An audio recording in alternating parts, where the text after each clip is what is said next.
Good morning mga busing, isang masiglang araw po sa atin lahat. Ang unit natin ngayon isang Kia Pride CD5. Sagad pa sa dulo. Galing po tayo nito na road test mga boss. Sagad sa dulo. Napakaingay po. Parang may kumakalas sa pangilalim. Ang issue nga pala nito mga boss, sobrang kalampag, lagutok at may langit-ngit. At may kaunting kabig. Nagwiwigil din po yung gulong ni sir. At umugong. Pag-checking mga boss, ito yung nakikita natin. Ayun, yung axle bolts ni sir, wasak. At yung ball joint na sir, napansin natin na may kalog siya. Ayan, naalog po. Ito yung isa sa mga lumalagutok sa pangilalim ni sir. Halugin, asan ko? Ayan, sobrang lakas po mga boss. Halugin mo ganun.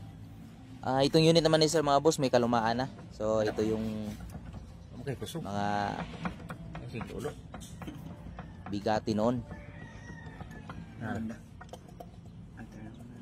Yung CV joint ni sir may play na rin konti. Yan. Pangit kasi Tingnan MacArthur. natin yung kabila. Ayan yung ball joint mga boss kung napansin nyo. Lisan lang sana. Ayan. Ayan yung lumalagutok. Sobrang lakas ng play. Axle bolt sa inner. Wasak din.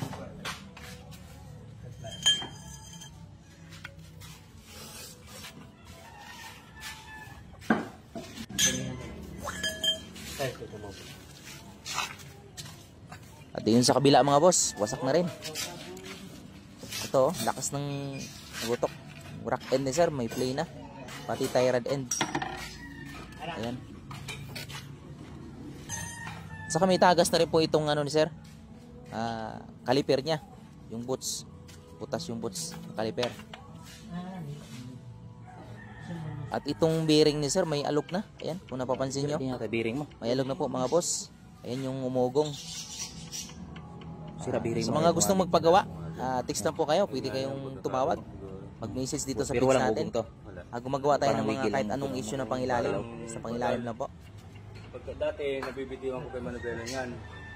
Maraming salamat po. God bless. Ride safe everyone.